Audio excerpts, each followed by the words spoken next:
तो श्रद्धा समर्पित बुद्धि जब तक नहीं होगी तब तक आप हमारी बात को समझने का प्रयास नहीं करेंगे, काटने का प्रयास करेंगे। बुद्धि तो है आपके पास, पर पहले का संस्कार, श्रद्धा संस्कार नहीं आया है।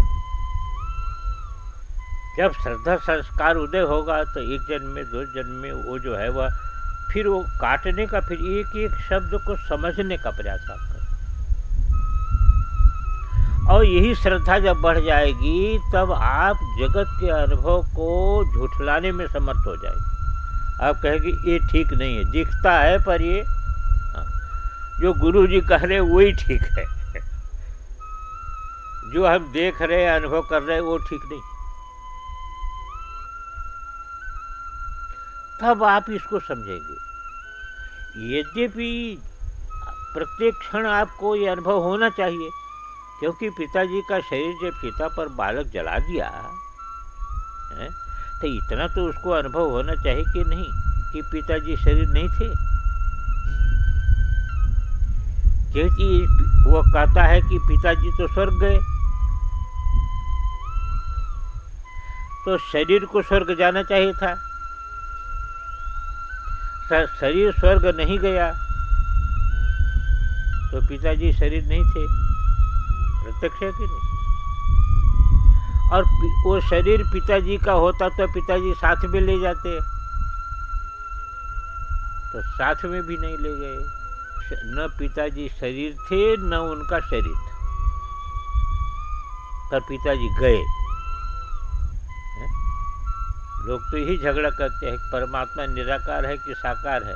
मैं कहता हूँ आप निराकार हो कि साकार हो, विचार करो।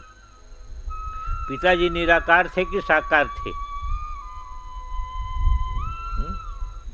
यदि साकार होते तो तुम फोटो नहीं खींच लेते, उनको पता नहीं लगा लेते, पीछा नहीं कर लेते। पता लग रहा है किसी का, जाने वाले का, वो निराकार है कि साकार है। यदि वो निराकार है तो तुम निराकार हो कि साकार हो?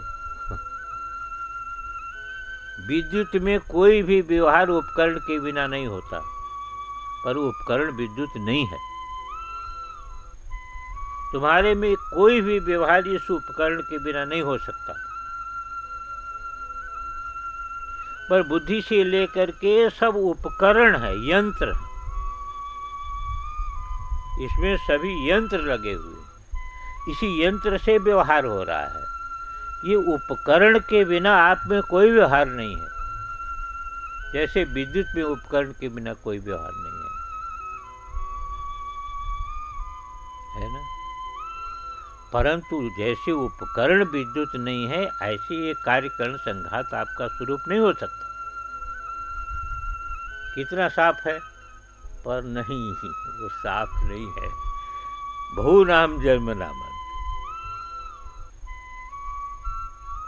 यदि किसी का हृदय स्वीकार कर लेता है इस समय और वैसी अनुभूति करने लगता है, तो ये समझना पड़ेगा कि ये कई जन्म का संस्कार है।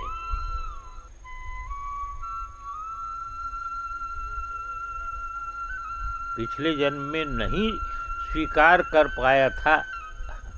जान तो लेना एक चीज है, पर स्वीकार कर लेना अलग चीज है।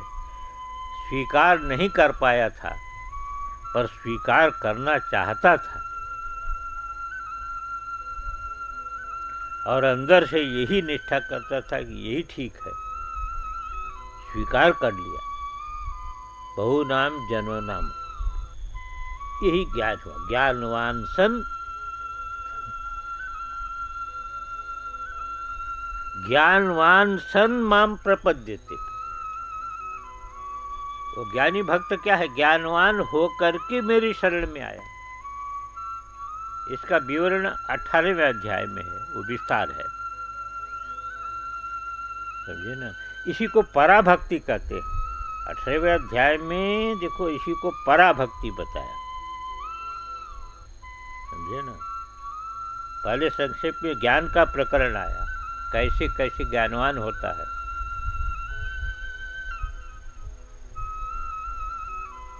वो लंबा प्रकरण है, पर वहाँ पर एक चीज बताई कि जो है ज्ञानवान होकर के भी पराभक्ति प्राप्त होती है। भक्त्या माम भी जाना। अब देखो ज्ञानवान की भक्ति में और इस भक्ति में अंतर यही है। वो जो भक्ति, कौन भक्ति, जो कहाँ से शुरू हुई थी, फिर कहा फिर सन्यास का क्या मतलब है, तब वो प्रकरण उठाया कि असक्त, जो असक्त है, तो नैष्कर्म सिद्धिम परमाम विज्ञान जो है वह सन्यासी नाधिगच्छति। सर्वत्र असक्त बुद्धि है तो कहते उसका कोई प्रयोजन नहीं रहा। तो उसकी प्रक्रिया बताया, बुद्धिया विशुद्धया युक्त धृत्यात्मानं नियम्य च शब्दादीन विषयांश त्यक्त्वा रागदेशो विदस्य च विविक्त सेवी लघ्वासी यतवाक् काय मानसः ध्यान योग परो नित्यम वैराग्यम समुपाश्रितः अहंकारम बलम दर्पम कामम क्रोधम परिग्रहम विमुच्य निर्ममः शांतो ब्रह्म भूयाय कल्पते। ध्यान देना, यहां तक तो आया ब्रह्म भूयाय कल्पते। ब्रह्मभूतः प्रसन्नात्मा, क्या लक्षण है ब्रह्मभूत का? ब्रह्मभूतः प्रसन्नात्मा न शोचति न कांक्षति समस्त सर्वेषु भूतेषु। वो सर्वत्र एक परमात्मा को देख रहा है, तो कहते मद भक्तिम लभते पराम।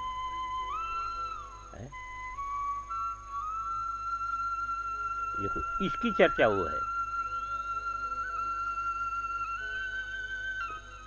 समस्त सर्वेषु भूतेषु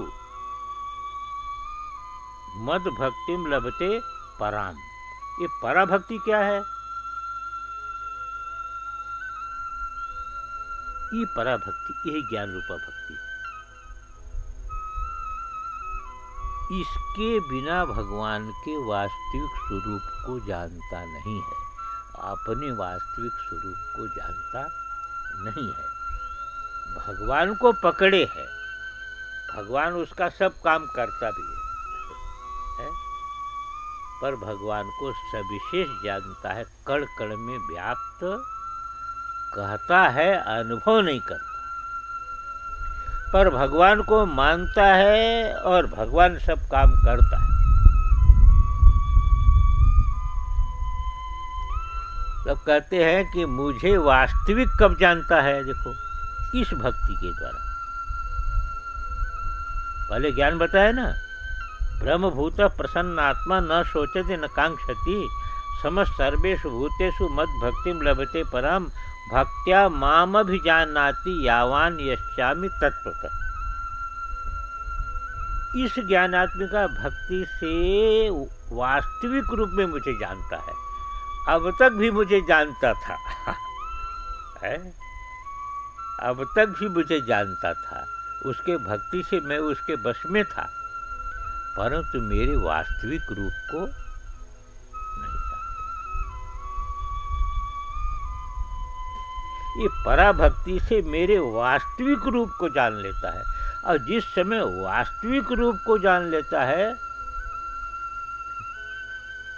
तो विशते तदनंतरम, तब जीव भाव समाप्त हो जाएगा। यही तत्वमसी है। पहले देखो वहाँ त्वम पदार्थ का शोधन हुआ, फिर तत्पदार्थ का ईश्वर का शोधन हुआ। ईश्वर को जैसा जानता था वैसा नहीं है ईश्वर।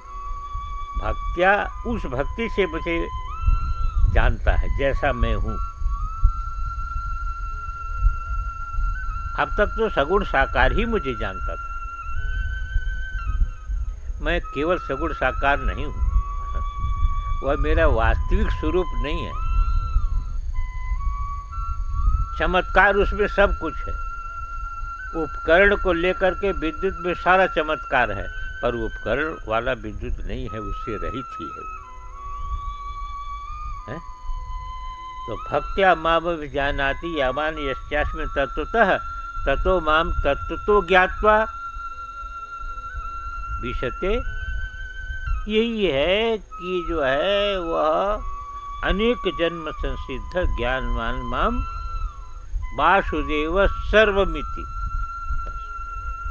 एक वासुदेव से अतिरिक्त कुछ है ही नहीं, एक कारण से अतिरिक्त कोई है ही नहीं। वहाँ कारणत्व का भी निषेध हो गया और कार्यत्व का भी निषेध हो गया और कार्य कारण का अधिष्ठान भूत जो तत्व है वही शेष रहा।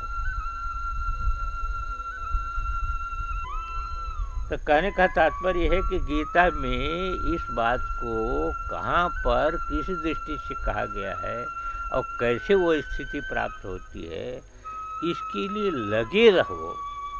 यही हो सकता है साधन, और साधन क्या हो सकता है? कहने मात्र से तो हो नहीं सकता है। हमने बता दिया। और समय तो बीती जाता है, हम क्या करें? हमारे पास और भी प्रश्न है।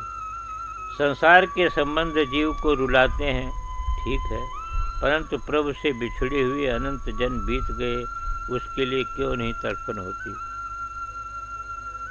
इसलिए तड़पन नहीं होती कि अभी जगत में रस मिलता है।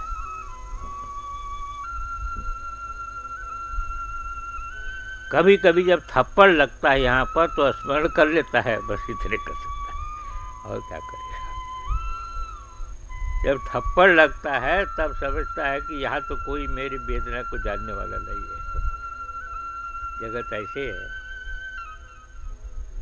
जगत अल्पज्ञ है, आपके मन को नहीं जान सकता। इसलिए जगत में कुशल वही होता है जो प्रदर्शन भी कर सके। नहीं, क्योंकि जगत को लोग अल्पज्ञ है तो आपके मन को तो जान नहीं सकेंगे। अब प्रदर्शन नहीं करेंगे तो कैसे समझेंगे कि आप अच्छे हैं? ध्यान में है कि नहीं? प्रदर्शन करने वाला जगत में कुशल है कि नहीं कुशल है? व्यवहार में कुशल किसको मानते हैं? जो प्रदर्शन करने में कुशल हो, वो व्यवहार में कुशल है कि नहीं? और ये जरूरत इसलिए है कि जगत के सभी लोग अल्पज्ञ हैं। इसलिए तुम्हारी पत्नी भी तुम्हारे मन की वेदना को नहीं जान सकती, बिना जो है वह बताए कैसे जानी है? और बताने पर भी कितना जानेगी? क्योंकि वो जान नहीं सकती। पर परमेश्वर सर्वज्ञ है, इसलिए वहां किसी प्रदर्शन की जरूरत नहीं है। कोई प्रदर्शन आपका वहां सफल हो ही नहीं सकता। सर्वज्ञ में कैसे सफल होगा? वह अल्पज्ञ में सफल होता है। ध्यान में है कि नहीं? सर्वज्ञ में वो सफल नहीं हो सकता है, क्योंकि वो तो पहले से जानता है। तुम प्रदर्शन क्या करोगे? तुम्हारे प्रदर्शन का वहां कोई महत्व नहीं। इसलिए कहते हैं कि गुरु और परमेश्वर के सामने प्रदर्शन का कोई महत्व नहीं। वो तो तुमको तुमसे ज्यादा जानता है, तुम क्या प्रदर्शन करोगे? तुम्हारे प्रदर्शन से क्या मिलने वाला है? इसलिए कहते वहां प्रदर्शन मत करो। पर यहाँ प्रदर्शन के बिना व्यवहार बनता नहीं है ना। क्या करोगे? जीव अल्पज्ञ है, वो समझ नहीं सकता है। प्रदर्शन नहीं करोगे तो कैसे काम चलेगा? पर कोई प्रदर्शन करने में ऐसा लग जाए कि वास्तविकता को ही खत्म कर दे, तो भी बहुत बड़ा धोखा ही उसको खाना पड़ेगा। इसमें तो कोई संशय नहीं है।